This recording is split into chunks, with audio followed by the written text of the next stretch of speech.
This podcast is sponsored by nobody. Hey dudes, welcome to Splat from the Past, the only 80s themed horror sci-fi show where things can get totally radical. Now today is Halloween, and I will be talking to my very good friend Marie Laurin. She is coming back on for a record-breaking 10th time, and there's nobody I'd rather spend Halloween with than my dirty Canadian Aunt Marie. And I cannot just wait. We're going to tell some ghost stories, maybe talk about Halloween, other stuff that pops into our heads. It's always an entertaining conversation with Marie about stuff. I'll try not to talk about the uncanny for the 8th time. And I say that lovingly. Just she's having such a clusterfuck of getting that movie released. And but we will have a great conversation for Halloween today, nevertheless. Later on today, I'll be dropping my interview with Dee Dee Pfeiffer. That was an amazing interview we did on October 20th. It's my big Halloween spectacular interview, and you will all enjoy that one. We were fun, we were deep, all of that stuff. So yeah, here is my new interview with Marie Laurin. Bonjour. Hey Marie, happy Halloween. Happy Halloween. How you doing? There is no one I'd rather spend Halloween with than my dirty Canadian Aunt Marie. Well, at least you didn't say grandma, my grandma. You get a bonus point for that. No, you're at, aunt, mother age, so, not grandma. Yeah. Although you would be a hot grandma, I have to say. Oh, thank you. Yes. Oh, my God. This is crazy. What is crazy? Gosh, it's been a hectic week. I started doing a part-time job. Uh-huh. Teaching French theater. Oh, yeah, you told me that, yeah. Yeah, to little kids, in French immersion after-school program. Mm-hmm. And it's great. The stuff they come up with is, it's hysterical. I love it. Yeah, it keeps you on your toes, that's for sure, and it keeps your imagination going. Yeah. Hopefully it won't give you high blood pressure again. No.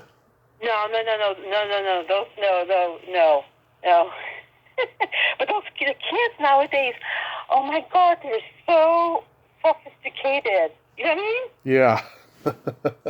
I catch it a story with you because it's really funny.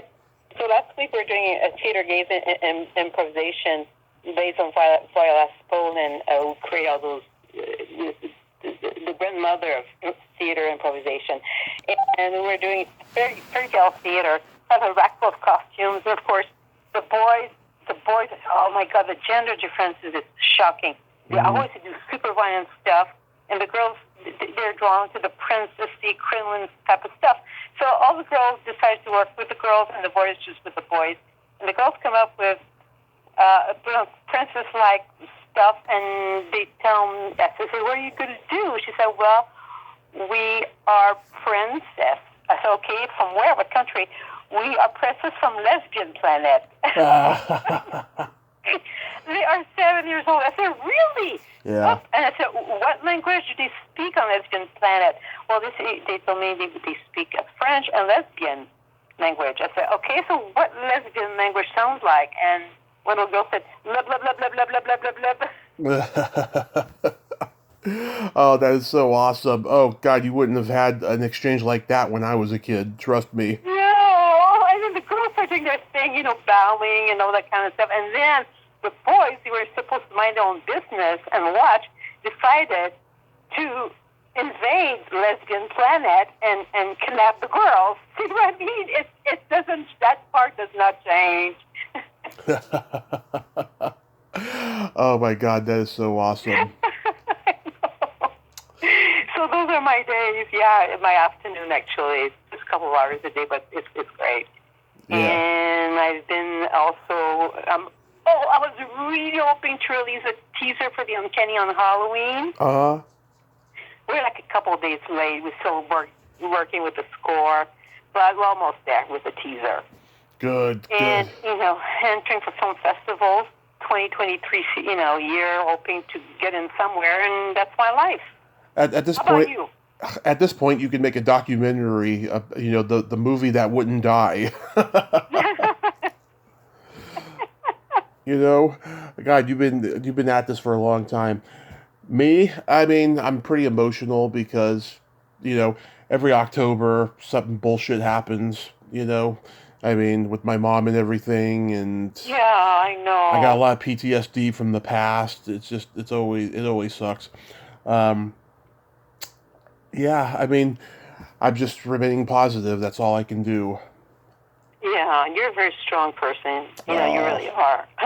That's a gift. I mean, I think resiliency, either you have it or you don't. You cannot teach children, I think, to be resilient. I see a difference from working with kids. You know how they deal with tragedy or even little things that don't seem too important to us adults, but either they collapse over it or they bounce right off. And you're one of those really strong human beings. mm-hmm. Thank you. So it's Halloween, and Yay! I really want to hear your ghost story. I'm all It's ears. not a ghost Oh, story. It's okay. going to end up as a very bloody, violent story. So I figure, well, that counts as Halloween, right? Right. Anything bloody? Okay. Right. So, do you also have one to share with me, or it's just me? Oh, I got a story later. Okay. Okay. So it happened this summer, and a dear friend of mine was out of town and asked me and Claude to look out after 2 black cats. Mm-hmm. When she was gone, so we would go in, and we're supposed to go in at night and check on them, Mm-hmm. and they were indoor cats. So, and cats being cats, they really don't give a flying rat ass whether you're there or not. They just look at you and say, oh, you're here, servant, feed me, and that's about it. Yeah. And so a couple of days after she left, we both, Clara and I, and then my boyfriend, we all came down with COVID. Mm-hmm. We were super, super sick, bedridden, but we had to get our ass out of bed and take care of the cats because she was gone and there was nobody else who could do it. So we did it. We would sleep all day long because we were sick, and at night we would go there, spend an hour with the cats, and come home. And I was feeling, we both had major brain fog, okay? Just like walking through like syrup. Like we barely knew what was going on. Mm-hmm. So one night, it was around 11 o'clock at night, we got the cat, feed the cat. We leave the house, and Clara is just behind me. She puts in, I walk in front of her. I'm on my cell phone, text messaging a friend. And Clara is behind me, locking the door, wait for the alarm to go off. And I get in my car, Mm-hmm. and I see Clara walking away from the porch. My car, which is like a little station wagon Prius, Mm-hmm. packed to the rim. I looked like a hoarder because I had a whole bunch of stuff in the back. Had bought something. We love to go dumpster diving. Clara and I find old furniture people would put away and refurbish it. So we had the chest and drawer on the side, so I couldn't see that well when I was driving, but that was cool.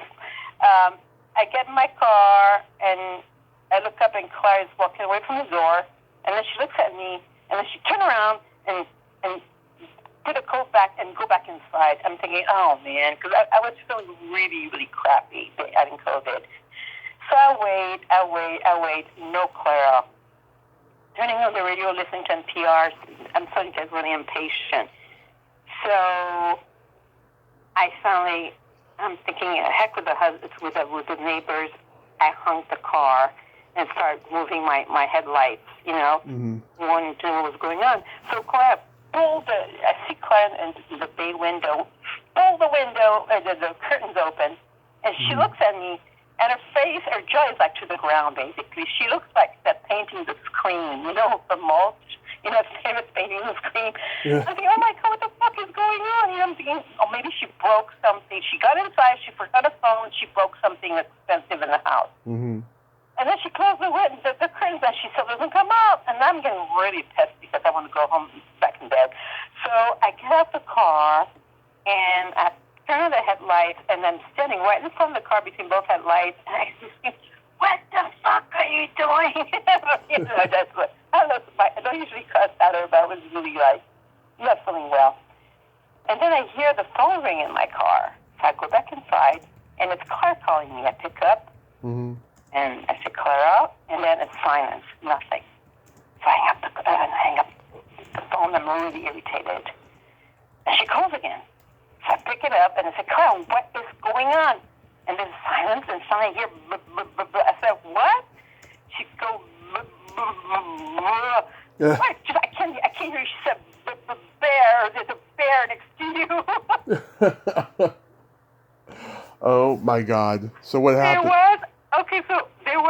She said it was about 400-pound bear right next to me on the side of the car, on the driver's side. You know, I couldn't see it because I had so much junk in my car and in the back seat. I could see the bear standing, leaning against my car. I'm having a little tantrum. I get out of the car, slam the door, cuss her out, and the bear is standing like 2 feet away from me. And I don't see the bear. Oh my God. So she said when she got out of the car, at the house, and I was already in the car, she saw the bear. And she saw his eyes, and he moved his head and looked at her, kind of wobble his head and look at her, and she absolutely lost her shit. So she couldn't walk toward me, obviously, and she didn't want to say anything to me because she was afraid I would say, what? And, screech at her and get out of the car and get attacked. So she got in the house, and she was so scared of seeing the bear through the window that she could not remember how to use a phone or to call me. Wow. That's how scared she got. Oh my God, that reminds me of a story. I had the same special ed teacher from 7th grade through senior year in high school. He got offered a job after going to my high school evaluation meeting. I shit you not. And I remember once he told us a story. One time, him and his friends were going camping, and one of his friends went to go pee in the woods, and little did he know he was peeing on a bear, and a bear came out and and he ran like crazy and like jumped into the tree, and my teacher and his other friend were laughing their asses off. I mean, it was the funniest thing that they had ever seen, and the whole time he's got his dick hanging out because he didn't have time to put it back in his pants after that. Oh my God, he's lucky. Well, like the bear that was, those are brown bears, so they're not known to attack people, but sometimes they do. But the fact that I was so close to him, but to me it was very funny, actually. Yeah. Carl was still stammering when she got home. Because I didn't see the bear. He was literally standing next to me, and I'm sure with my preaching French accent, and when I cussed Claire out, I scared the bejesus out of him, and he ran away. You know what I mean? Yeah. Oh my God, that's great. Oh my God, that's scary though. That's really scary. It is scary. We were joking about making a comedy show out of it because I'm down at the house and I'm riveted to my cell phone texting someone, and I walk right, next to the bear that's standing right there looking at me. You know what I mean? Yeah. Oh God, that's funny. Yeah, so this story, it's not really a ghost story, but it borders on supernatural. Okay. In some way. In late October of 2007, that's the Halloween that I wore that hippie costume that I posted the other day. Yeah, I love that. Yeah, that was the best costume ever. I couldn't fit into it right now if I tried. I had lost 130 pounds by that point, and that was the first time since I was maybe 10 that I actually fit into a costume I bought, because I had to make my own. So 2007, me and my friend, we go up to the city to do stand-up comedy at the open mic that we went to. And after we're done, we come back down to San Mateo, and we decide we're going to go write some comedy. And he lived right down the street from this veterinary clinic that had benches and tables outside in the parking lot. So we go to sit there, and we just spend an hour writing comedy, making each other laugh, having a great time. And then all of a sudden, some car pulls up, and there's this creepy-looking woman. She had to have been in her 60s. She just, sits there in the car staring at us with this blank stare, and it made us comfortable. And after about a minute of this, we're like, let's get out of here, right? So he goes to so he goes to, home. He goes to his corner where he has to go home, and I just start walking, and next thing I know, this freaking light flashes, and it's the light of that car. That woman was following me. Oh. It was scary. So I ran, and then next thing I know, I hid in the alley of this apartment, and I watch her go by, and I was like, "Fuck, that's scary." I don't know Wow. what the hell that woman's trip was. So I got to the bus stop long after she was gone. I had to make sure she was long gone because Mm-hmm. there's no way I was going to get there if she was still on the road. And so after a couple of minutes, she was gone. So I went to the bus stop, got on the bus, and I told everybody at the bar that I worked at about it. Yeah, that was scary. Really, really scary. I never forgot Wow. that. And you never found out anything else about it? No, this was the one time deal. Huh. That is strange. Yeah, it was very strange. Yeah. Well, the world is full of strange people. Yeah, fuck, especially in California. Yeah. Wow. Yeah. So, Uh, and then I do you have remember. plans for tonight?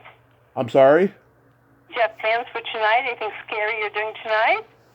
No, I'm just going to remain walking around the house naked, watching some scary movies like maybe The Shining or something, and maybe get a pizza. I haven't decided yet. And jerk off. That's basically going to be my evening. So I assume you'll be home alone. Yes. Mom is going to be hanging around. Yeah. My brother, I guess he's gonna.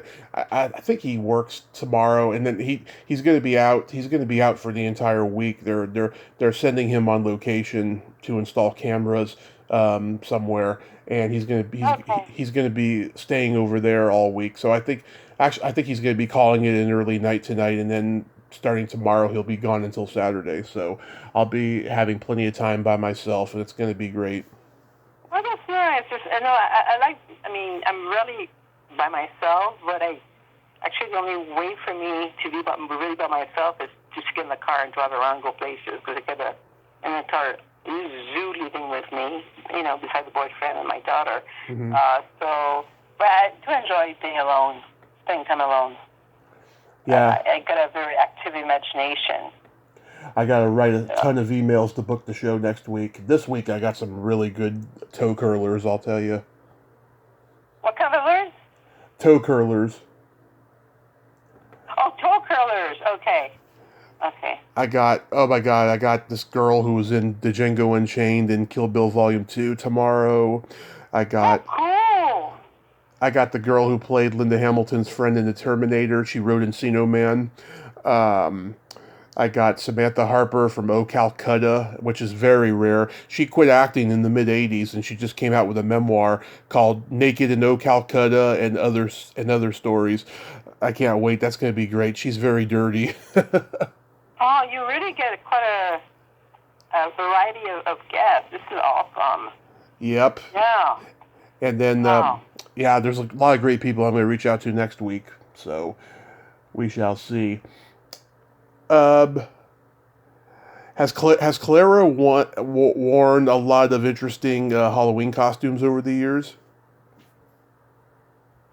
No, I mean, we haven't done Halloween in a long time. When she was little, I really got into it, much more when she was a kid, but Yeah. no, she hasn't done anything. I mean, don't get me wrong, we certainly love Halloween. I love the whole, I do have a collection of antique children costume. So we're really into that kind of stuff, and then Halloween is part of the script. There's a big Halloween thing at the end. But I don't know if you look online at antique pictures of Halloween, but they are super creepy. Yeah. Google them, and they're obviously black and white, but the way they dressed those kids in those days, oh my God, it was so scary looking. Yeah. And the old mask, Yeah. I had a couple of masks that we use in the film that they're from France, and they were made out of paper, and then they would dip them in wax. Mm-hmm. So it looks really, it almost looks like Leatherface, but those were made like 1910. So those are kind of costumes we like. But we haven't done any Halloween stuff as far as going out. No, we live in a neighborhood really active for Halloween, but ourselves haven't done anything in years. Yeah, I can remember every Halloween costume I wore. Do you really? I was Pee Wee Herman. I posted that picture. I was 4. When I was 5 and 6, I was a pirate. 7, I was a clown. 8, I was a ninja. 9, I was a doctor. 10, I was Jason from Friday the 13th. I was Jim Carrey, the Mask, when I was 11. I was Jim Carrey, the Riddler, when I was 12. Wow, you have a phenomenal memory. I was the killer. I only remember 2 costumes, and it was one in the 60s. I played a store-bought costumes. I played little Red Riding Hood. Mm-hmm. So, do you remember those old hard plastic masks they used to sell? Oh, yeah. You're way younger than me, but you've seen them before. You know? We had them. They kind of break easily, you know? Yeah, we had them. Yeah.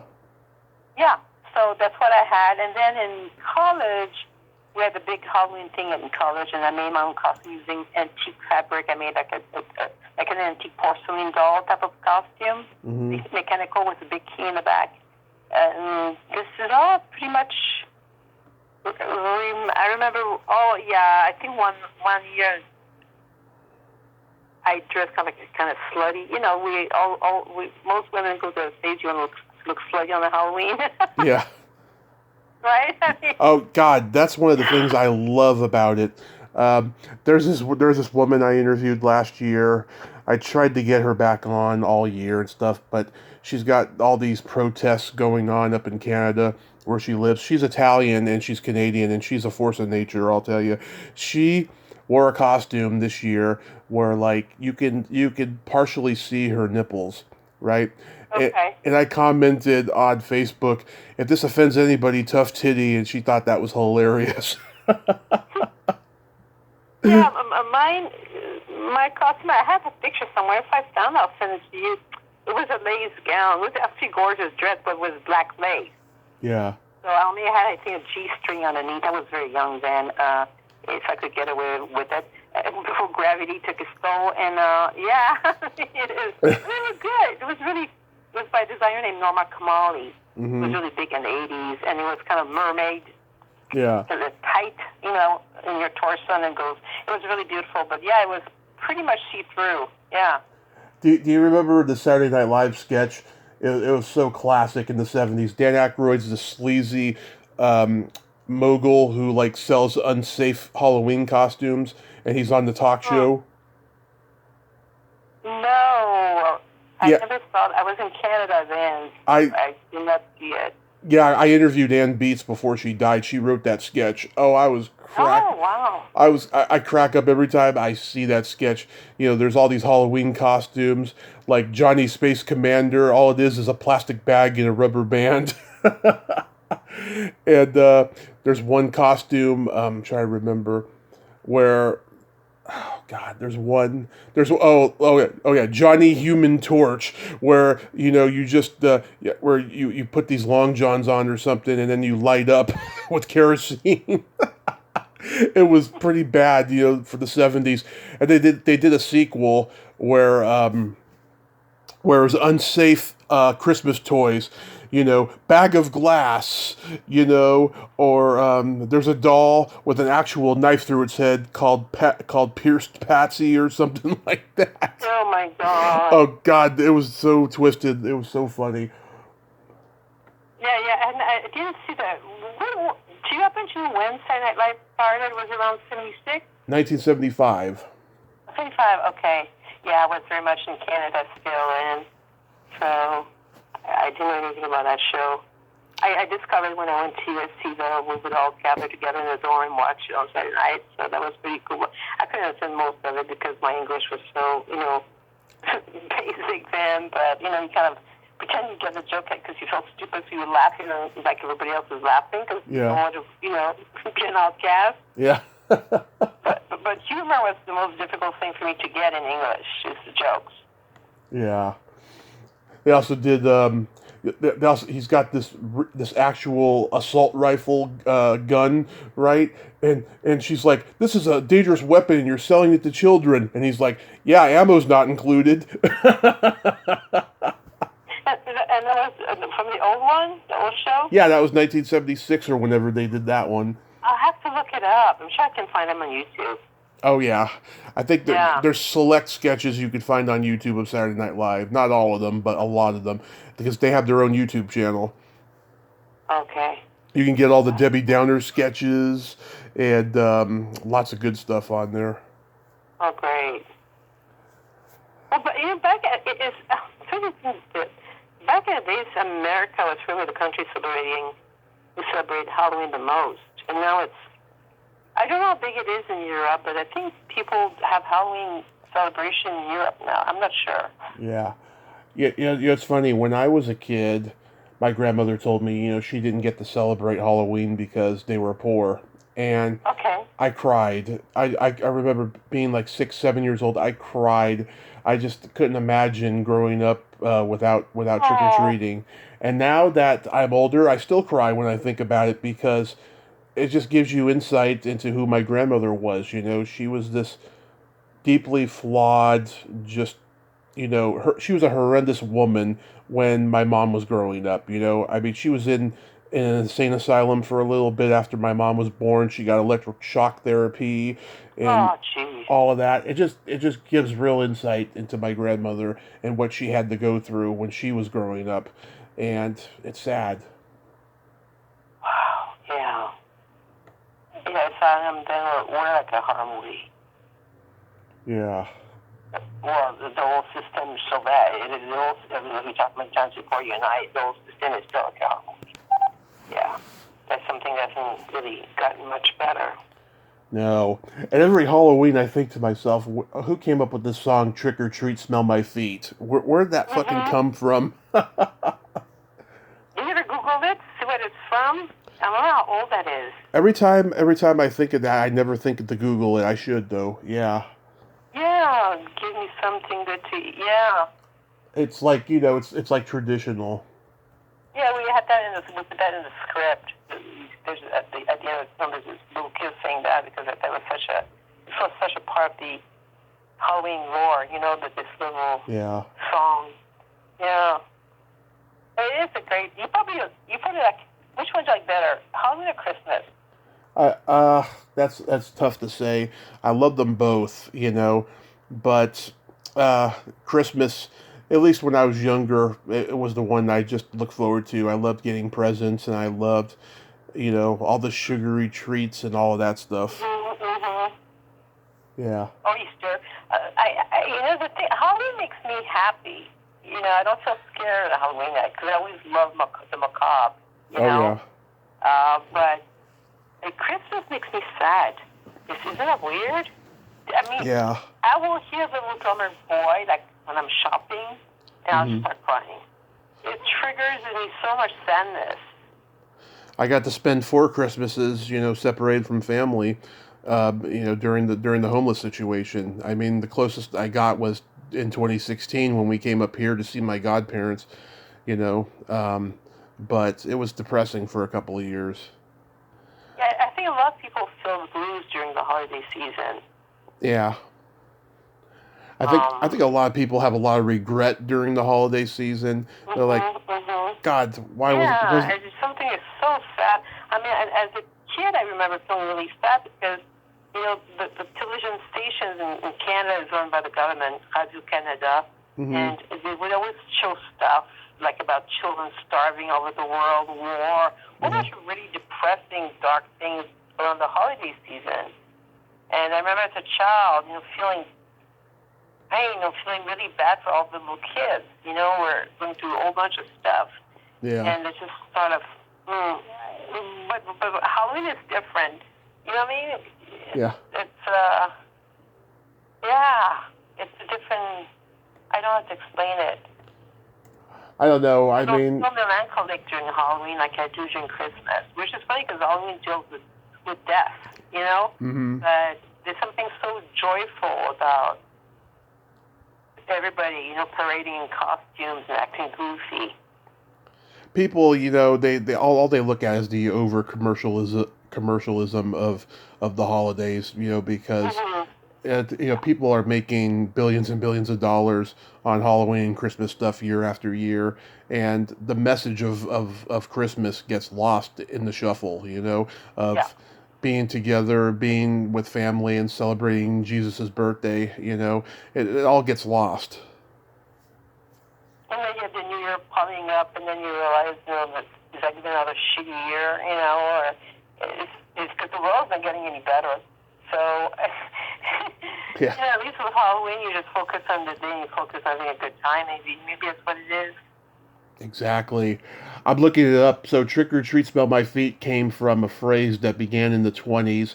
Okay. It was a popular rhyming extension, has been cited in print since at least 1948.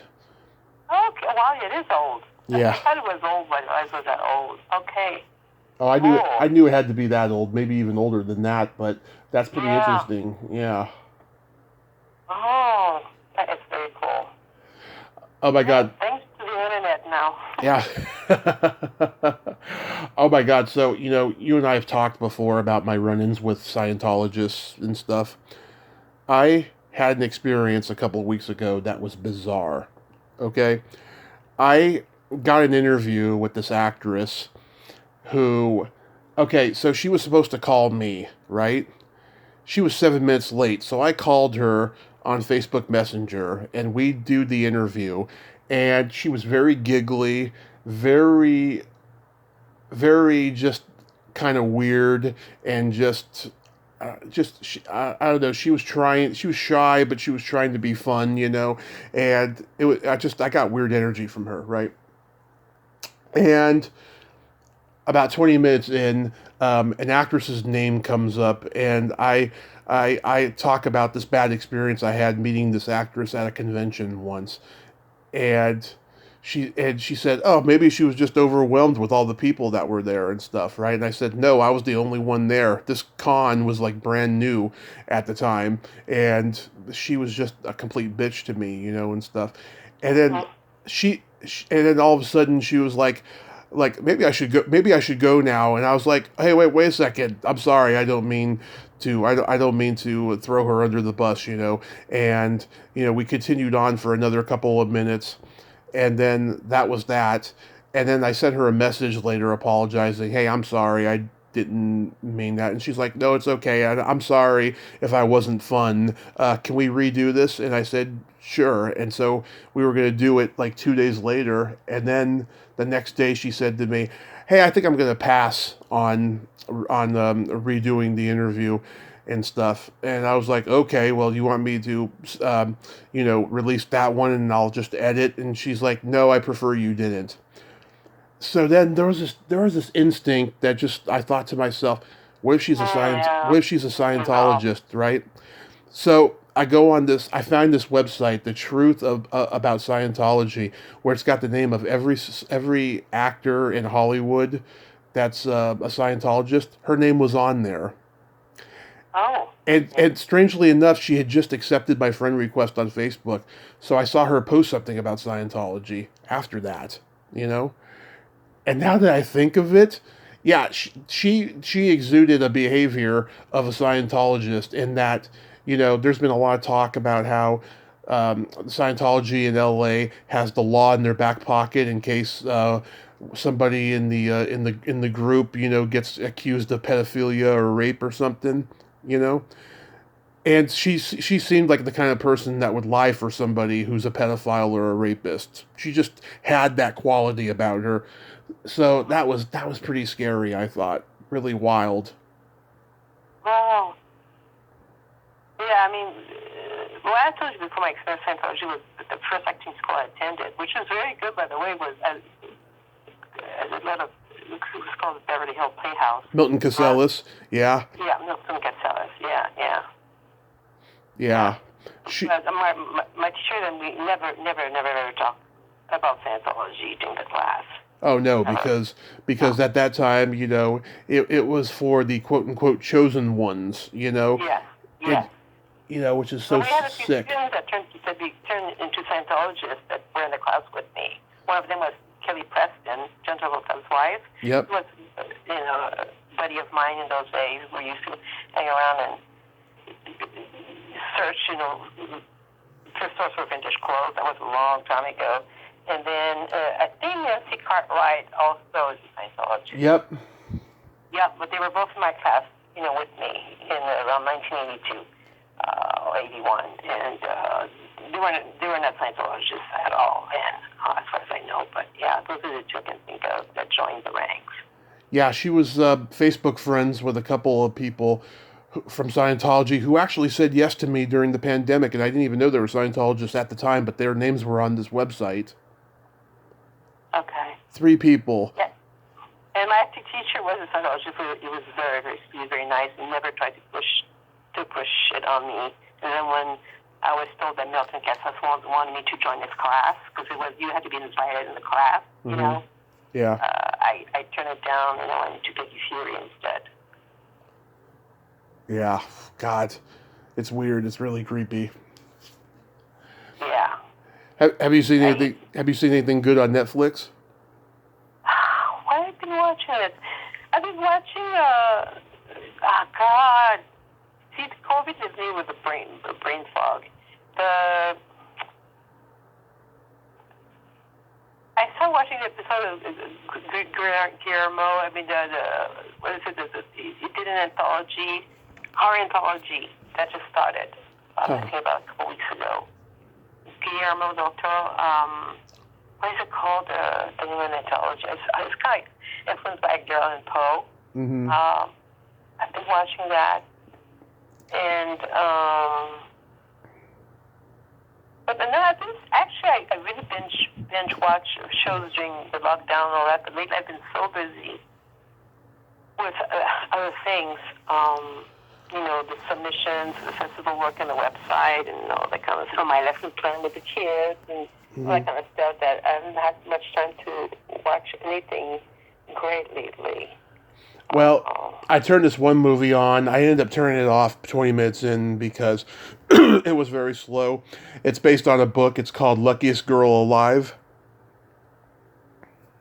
What is it? It sounds familiar. What is it about? It's about a girl who's like a successful journalist in New York, and somebody from her past wants to make a documentary about the school shooting that they were involved in when they were young. And I heard about it. She's traumatized by it, and she thought she was over it, but turns out she's not. Yeah, it's about 20 minutes in, I just got bored. I turned it off. And I do that sometimes with Netflix movies.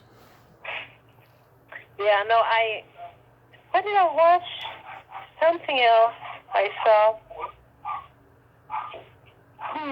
Oh, I watched Blonde. Oh, I heard about that. Blonde. I heard about that. Yeah. The Marilyn Monroe movie. Yeah.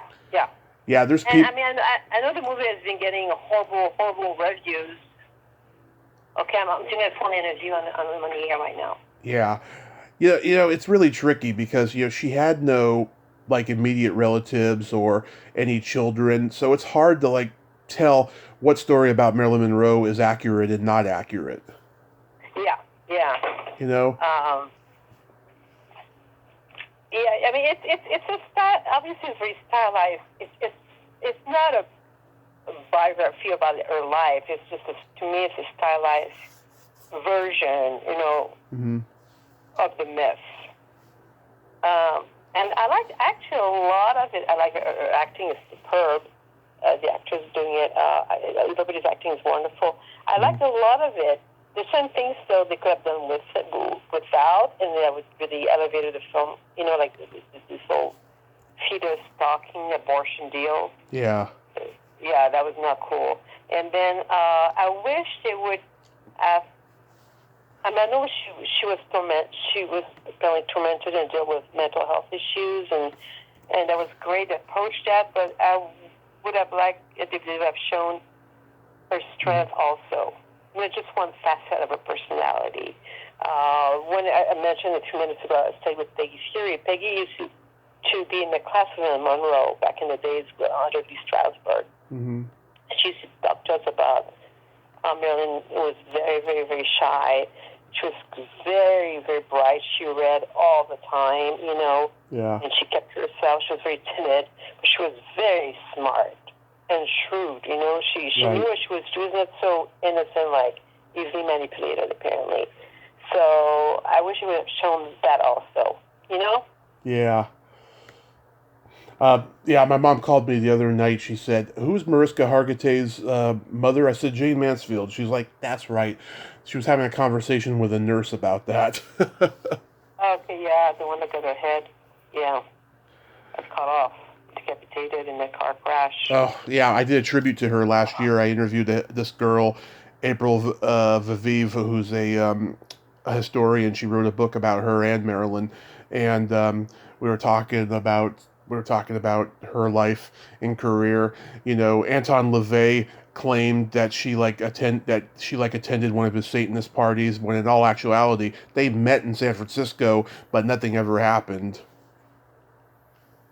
Yeah, well, you have to sort through the real stuff and the BS and the lore and, yeah. Yeah. Oh, I found this one movie. This was right up my alley.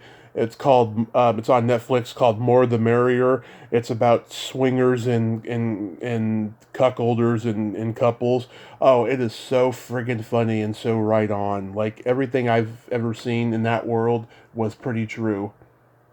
Is it a documentary or it's fiction? A movie, an actual movie. It's a comedy. Narrative. It's a comedy. Okay. Yeah, Okay. but it's pretty accurate. I was cracking up at things. I'll have to check it out. There's a scene where two husbands, two wives, they start making out with each other's opposites, and then pretty soon it leads to the two wives start making out and start having sex, and the two husbands are like slapping each other at five, and they're like sitting back and watching. It was so damn funny, but so right on. Yeah, and How old is the movie? it's probably about maybe 2 years old, maybe a year, Okay. something like that. It's a couple years old, but I didn't discover it until a couple weeks ago. Okay. But it's a lot of fun. I liked it. Um, yeah, there's that, and everyone's like Latino or something, but like whitewash Latino in this movie. Mm-hmm. The guy who made it was Latino, but it's a great movie. Um, yeah, going back to what I was saying before, though, about October giving me a lot of PTSD. I'll tell you something crazy. A couple of days before my mom got hurt, um, I was trying to find a guest from The Witches of Eastwick. I love that movie. It's the 35th anniversary this year, Okay. and there's this pastor in the movie, and the pastor's wife. I was trying to get in touch with the pastor's wife, the actress who played her, and I couldn't. So then I was going to go for the pastor. I realized, once I took a look at him to remember what he looked like and stuff. Not only did I remember what he looked like, but he also reminded me of my stepdad, who died on Halloween 2 years ago. You know, when you and I did that Halloween show 2 years ago, and I didn't even know he died till like 9 days later. You know, it was creepy. He looked dead on like my stepdad, and then 2 days later, my mom got hurt. It's almost like freaking some kind of bad karma in a way. Yeah, it's weird how things lined up and happened. Yeah. It was really eerie, and he didn't get back to me either. I don't know. Maybe it's a good thing. I don't know, but that happened. Well, you don't want guests who don't really want to do it. I mean, I'm sorry. What? you didn't get back to you. You wanted it on your show, and they didn't contacted you back. Yeah, I didn't get a reply back. Yeah, it's better to have people really want to be on your show than people you sort of to beg or whatever, because then I assume that they're not very good guests. You have to pull things out of them. just say anything. Well, So I've had experiences where like I didn't give a person all the information I needed to only because I was overwhelmed and I forgot. And then times when I gave them more information, they're like, "Okay, I'll do it," that kind of thing. It just really you got to catch me in the right moment. But I also think maybe too it's because he's a photographer now, and maybe he's bitter about the acting past, but who knows? yeah. Did you ever have guests? I'm sure you had guests before. It was really, really difficult for you to interview because they didn't want to say anything, basically. I've been I've had my share of difficult people, but it hasn't been a ton. There's been a few people here and here. The guy who directed Star Trek 2 and 6, Nicholas Meyer, he was an asshole. I didn't enjoy talking to him. He's so in love with his writing of Sherlock Holmes books that he doesn't give a fuck about the Star Trek fans at all. Okay. Not unless he's getting paid, I'm sure, because I have seen him do Star Trek things, but he's got such an attitude and he's so strange. Yeah, that must be really hard to get. Because it was kind of when you do therapy, you talk to teenagers and you don't want to talk to you at all. Yeah. You have to get stuff out of them and you don't want to say anything. Yeah. So awkward and weird. I can only imagine how hard it must be when you're in the air and the person is not willing to cooperate. I've never interviewed a teenager per se, but like Diane Franklin's daughter, Olivia, she's in her early 20s. I interviewed her when she was like I think 20 in 2018. She wasn't like that, but she's a lot of fun though. I mean, she's got the same bubbly personality her mother does. The only difference is she publicly swears a lot, whereas Diane doesn't swear publicly at all. But she's a lot like she's a lot like her mother in many ways. So she was great. I enjoyed talking to her. But yeah, I mean, yeah, teenagers they in this generation they're so well informed now because of the internet. They're so much more tolerant. But yet, their personalities are not formed because of those fucking devices we know as cell phones. You know?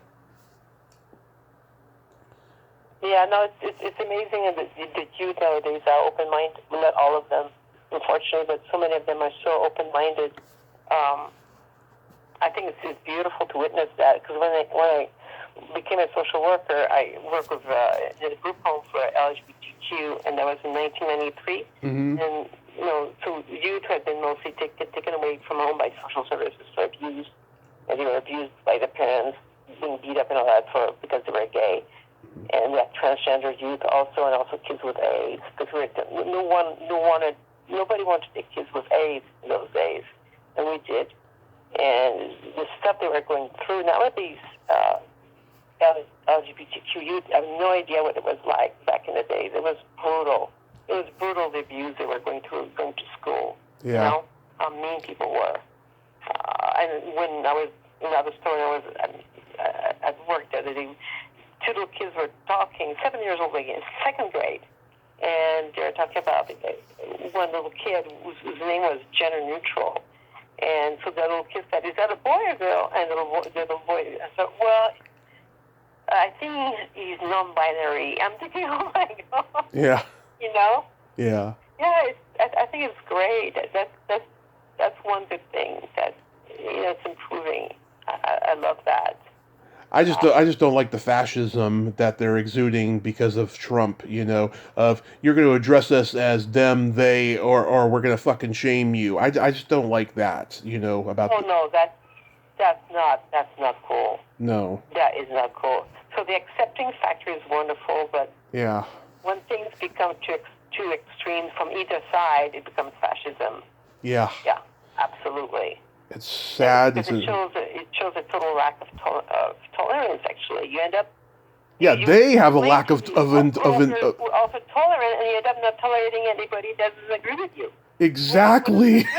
There's a name for that. It's ironic. It's so ironic. Yeah. Mm-hmm. Yeah. Come on, right? I mean, it's like rub me banana when I see that. This old, this old mentality pushed to the extreme. Mm-hmm. Because you end up being just as bad as somebody on the extreme right at that point. You guys meet. You know what I mean? It's like, Exactly. that's scary. It's yeah, weird. Because the censorship involved, people are afraid of speaking, and then when people are afraid of speaking, people are afraid you can have conversation. Mm-hmm. And when you can have conversation, nobody changes. Things become stagnant. At my high school, the people that were gay, we knew they were gay. They knew they were gay, but the word never came up. And I think my generation is the last generation of being, I hate to use the word in the closet because they weren't really in the closet, but just scared, that the last generation that was scared of the word gay and, wearing it on their sleeve, but then after my generation comes, everyone's more tolerant, which is great. Yeah, absolutely. Well, yes, I think it's probably the age of the kids I used to take care of. Mm-hmm. Because I started working in 93, and they were about between the age of 13 to the age of 18 then. So I don't know how old you were in 93. I was 10. Okay. So, yeah. So you get the last, you're right. You be the last generation that dealt with all that stuff in a really hard way. Yeah. Mm-hmm. Yeah, it was pretty interesting. I saw a lot of stuff. I'd be, there was this one kid. His name was Alex. He was a year younger than me, and like he hung out with all the girls, and he was gay, and we all knew it. Even he knew it and stuff. He'd be going to dances with girls that turned me down, and I'm like, why are you going with him? He's gay. Come on, come with me and stuff. And I guess it was a comfort factor. It was a companion thing, for them. But they also just didn't like me. Period. Because I was just so inappropriate, with my jokes and everything, and I was just a real horn dog. Yeah, maybe they felt a bit more comfortable and safer with the gay guy. Who wasn't going to, prod him with dirty jokes. Yeah. Yeah. Oh, so I gotta tell you that new inappropriate story. So A joke? I don't have any jokes for you, but you have one? I got jokes later, but first I gotta tell you this I gotta tell you a couple stories. This one that happened for real. End of this summer. So I interviewed this actress. She's in her early 80s. She was like a small part, couple lines actress for years and years and years. And then at the age of 59, she got a pretty big part in an ensemble movie. And she had to be naked in that movie at the age of 59. And she did burlesque when she was younger. And she took good care of herself. I mean, she had it going on, Mm-hmm. And she shared a scene with Leslie Jordan in that movie. Rest in peace. Oh. So, I tell her that joke I told you before. What do you call a boy that doesn't masturbate? A liar. I told her that joke. And I said to her, I masturbated before the call and stuff. And she's like, oh, awesome. Later, I get an email from her saying, "Did you masturbate to me? Before?" And I was like, "No, I was actually thinking about my neighbor that I kind of have a thing for." And so then, I told her near the end, I have a fetish for toes, right? So she sent me a picture of her toes, all painted and everything, right? So I rubbed one out twice and then sent her an email thanking her. And she replied me back, "Hey, it was the leak I could do for you." It is a what? It was the leak I could do for you. Yeah. That's a pretty funny story. When did that happen? That happened this summer, like around mid-August or something. Okay. Well, that sure was cool. Oh, yeah. Yes. That was so friggin' awesome. And when I talked to Clara a couple of weeks ago, I told her, me and my new landlady, we've been engaging in mutual masturbation lately. I'm sure you. Is your landlady okay with putting on blasting her stuff on the air? Oh, yeah, I'm not saying her name. Don't worry about that. Yeah. Yeah, no, she's like 60 years old. She's very open-minded. She's very blunt and honest like I am. And so we get along great. She started, I want to say, end of last year, beginning of this year. The one who I had for like 4 years, she's gone now. And this one is just friggin' awesome. Well, that's pretty unusual. I guess you lucked out. Yeah. Absolutely. Anything sexual that you want to share that came up lately? No, no, my life is pathetic right now. Really, it's really just dealing with deadlines and then dogs, fostering dogs, more dogs. So it's just kind of going through the motion. Yeah. Really, your boyfriend doesn't wake you up by fingering you? No, no, no, no, no, no. We're both, since we had COVID, What we're happened? both, we've both been dealing with a lot of it. We're exhausted all the time. Oh, It sucks. Claire, too, and she's doing it than us. Yeah, it really took a toll on us. We're really, really struggling. I mean, I need an energy drink, at lunchtime to make it through the day. That's how tired I am yeah. because of the long-term COVID. I mean, it's getting slowly returning to normal, but it's taking a while. Yeah. Yeah.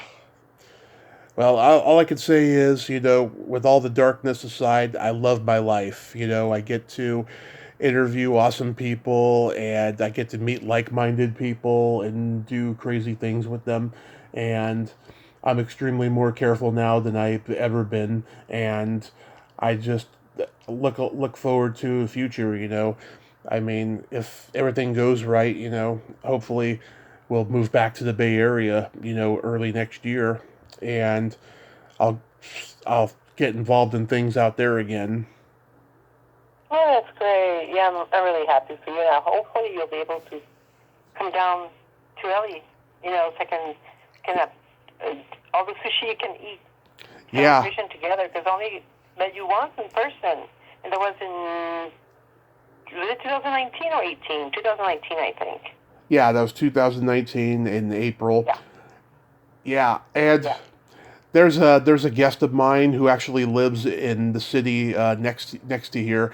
I'm actually going to message her when we're done and see if she wants to get together this week or next week, because we've been talking about it for a while, and maybe she can come down here and go to the Chinese place that's across the street from here, and that'd be great to see her.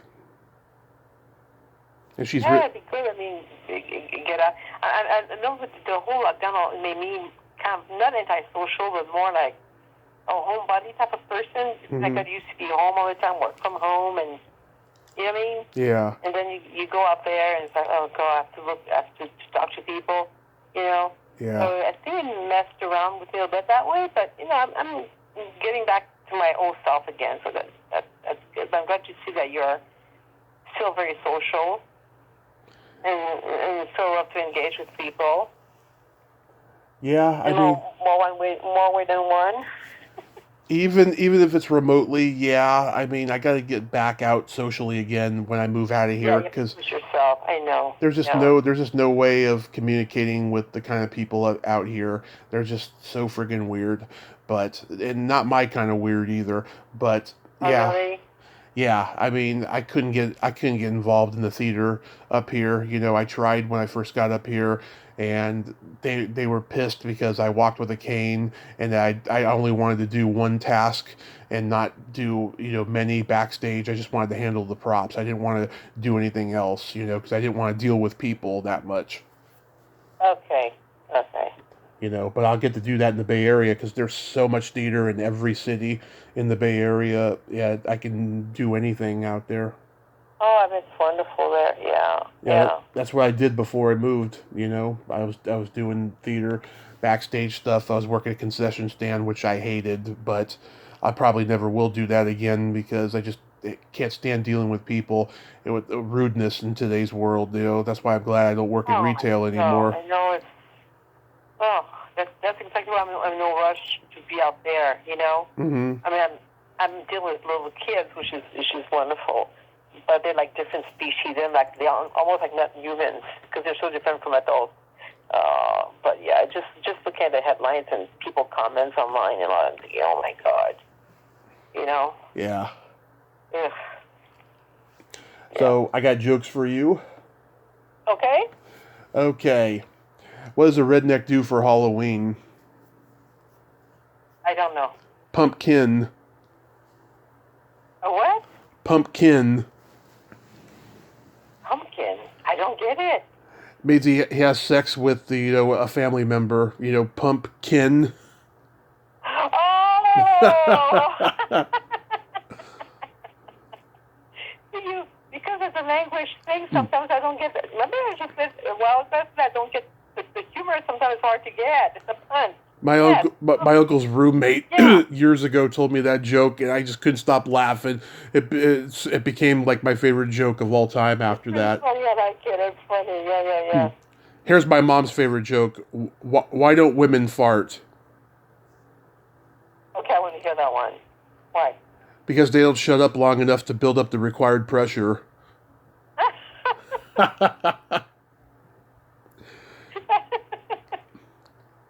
My mom loves that joke.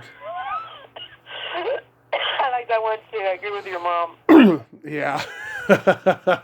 Yeah, some woke person out there will be offended by that joke. Oh well, fuck them. Oh, come on, you gotta laugh at that. Really? You gotta keep your sense of humor. Yes. What's the difference between a pizza man and a gynecologist? A piece of man? A pizza man. And a gynecologist. What is it? They can smell it, but they can't eat it.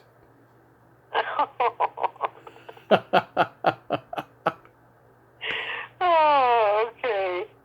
Oh. Marie, I love you so much. Thank you. I love you too. Thank you for spending this Halloween afternoon with me.